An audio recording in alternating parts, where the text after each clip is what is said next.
up, everybody? It's your girl Nita, your favorite diva, and I'm back for All the Queen's Men. This is season 3, episode 3. It is titled No Way Out. And baby, let's go ahead and consider this your spoiler warning because we're about to get into some things. If you like the vibe here, make sure you like, comment, and subscribe. Make sure you turn on your notification bell so you'll know anytime I talk All the Queen's Men. So let's go ahead and get into it.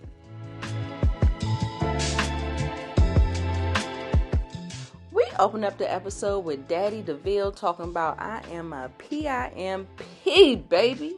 Nurse Nasty, she gets her ass pimp slapped because she can't wake herself from the stupor that she just got caught, and he had been faking it the whole time.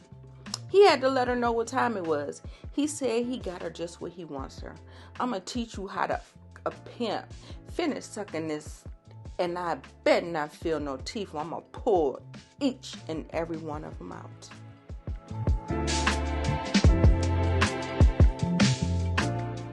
Tommy and Joey walks Madam back into her office. Tommy tries to flex on Joey, but Madam checks him. She tells him to go find Casanova. He leaves. Joey tells Madam it's too hard with all these people to try to do our job the way we're trying to do. She was like, man, it's okay. You talking about just the dancers? She's like, it's all good. They good. They will all bleed for her. He questioned her while showing her the picture of Detective Davis and Fuego. And Madam plays it cool, of course. Blue walks in, and Madam was like, he was trying to hold her. And Madam was like, no, she has all access to everything. Blue threatens Joey and says, if you ever put your hands on my titties again, I will break your fucking neck.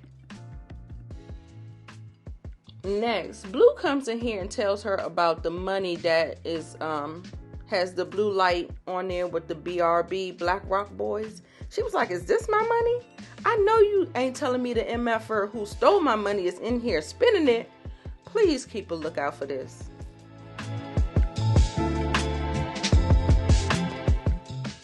Detective Davis pulls Casanova to the side. She's pissed because she's been compromised because he went into her files and deleted a lot of them, and she said she's taking him off the case.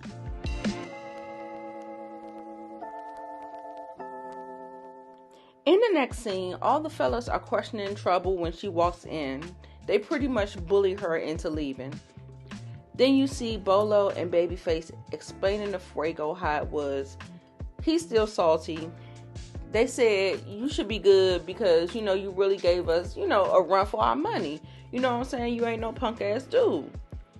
Fuego leaves. Bolo and Babyface explains the situation to Amp. Midnight explains what happened with Amp and the chick that he unalived due to their little cheek clapping session. Then he tells them that they were moving the body and 5-0 almost caught them because Trouble came and sideswiped them, but he got off. Babyface and them, that was like, oh my gosh, she is going to be even more annoying. No truer words have been spoken.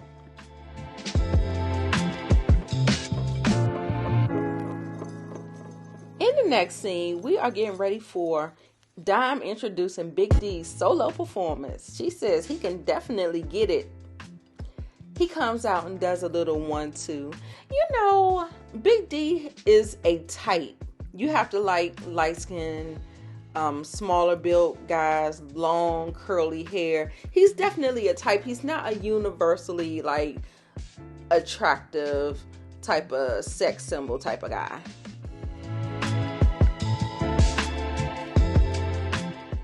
Next, we see Fuego and Amp outside of the club smoking. Fuego is messed up in the head right now.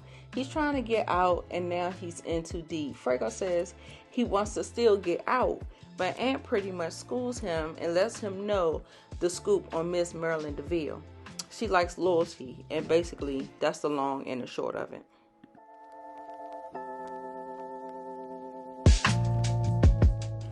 Child, Trouble comes up to Blue and Madam asking if they're treating her dirty because she's a female. She's salty about Big D getting a solo, if y'all didn't know. Madam jumps out the way because Blue was like, it's not the time. Madam steps her aside. She said, first of all, being down means shut the fuck up. Madam tells her she's too eager, too hungry, and it's not cool. When you're on stage 1, it's all about you. It's supposed to be all about the ladies. So when you start making it about them, that's when you'll get a solo. And for now, get the fuck out of my face.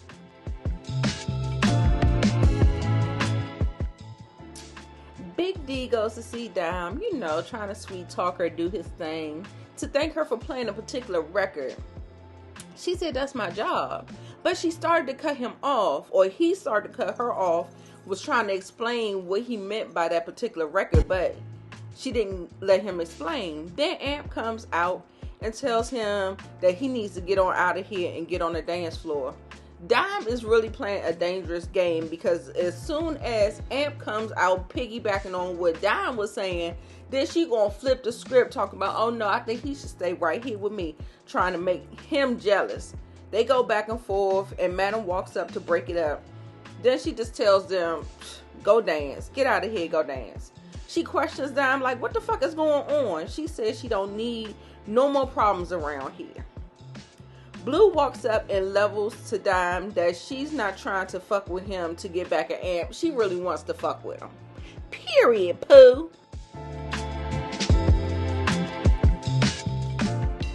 Trouble comes in where Rayshawn and them are at, and she's pissed off, and she's pretty much taking it out on Rayshawn.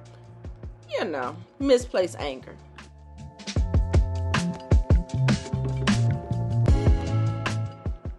Fernando calls Blue cell and threatens her, and she's pretty much rubbing salt in his wound, talking about his wife and all that stuff. It seems like she got a handle on it the way she's talking, but IDK, I don't know about that.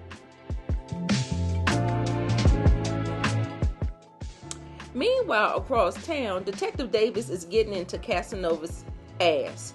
Watts walked in and says that he really fucked up the investigation. We needed a wiretap, but everything is circumstantial because we have to go to the judge, and we don't have nothing that's good and something that's solid that will hold up.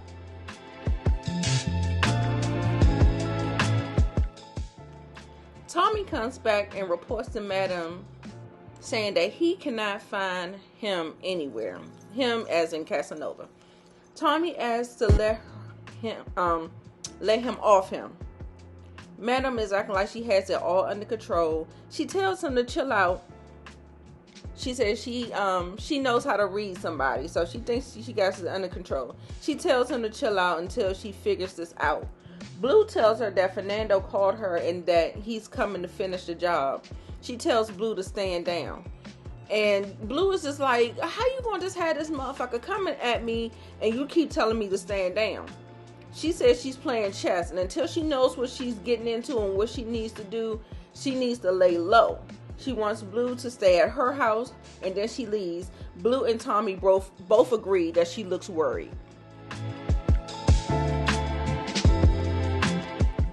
The fellas tip out with Dime and Blue. Midnight is the last to tip out, I noticed. He offers to walk her to her car. Dime looks over at Big D and she says, I'm fine. Then he was like, oh, I see. She was like, get out of here with all your old ass bills. And you remember he showed them off as well. Midnight said goodnight to Blue. She mean mugged him, and she takes Midnight's stack from Dime. Next scene, Dime goes over to Big D. She asks him to tip her out. He gives her his whole stack. She said, that's impressive. He said, you haven't seen impressive yet. She said, oh yeah, I have. He asked her out to dinner. She plays the game of cat and mouse. He asked to walk her to a car. She declined, saying Madam has mad security around him. She's good. Then she folds, because that's what she wanted to do, and lets him walk her to the car anyway. Blue's over there checking Midnight's bills underneath the blue light and can't believe what she's seeing. Big D and Dime are walking out to the car playing more of the cat and mouse game. She tells him that she has a situation with Amp and she doesn't want him in the middle of it. He acts all big and bad, of course. Trouble tells him that he's gonna get fucked up. He better stop it with Dime. Trouble is Trouble talking more smack than a little bit, of course, because she's still real salty because she didn't get a solo.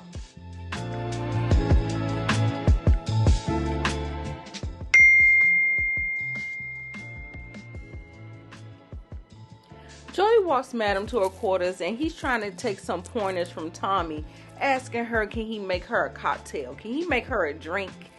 She said, oh, you trying to piss off Tommy, aren't you? He said, nah, I ain't trying to do none of that. He's not here anyway. They talk about his status, a little bit of something. Talk about he's not full-time. She's like, you're always here, though. She said, you won't be here for long. Then she asked if he knows concierge. And he said, only by reputation. Which, y'all let me know down in the comments. Do you think that is a true statement? Do you think Joey knows concierge or does he not know him? Get down in the comments and let me know. Madam gets a call from an unknown number. She asks for privacy. Madam picks up the phone. Nurse Nasty is stuttering and stammering, trying to talk to her. Then her daddy takes the phone, tells Madam what's up. Said it was just like he expected. He said, I still want you to come see me every Thursday, and that Nurse Nasty will be the go-between for them. She wants to speak back to Nurse Nasty. She said, you better be thankful he's protecting you, or I'll come in there and blow your head off. I said, well, goddamn.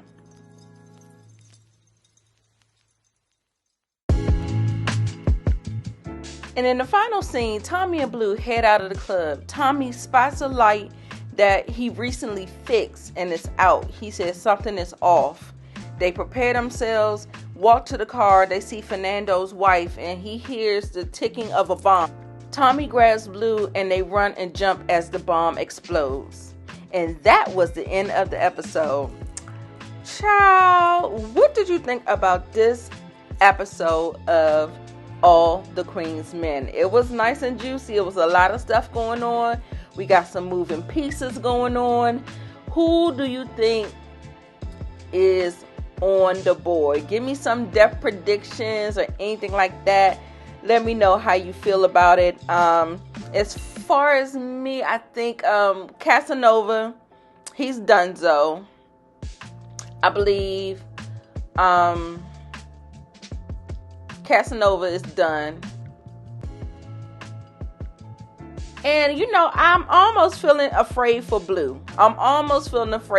Because she's not seeing this whole situation right, and I think she's underestimating what's going on. So yeah, that's it, y'all.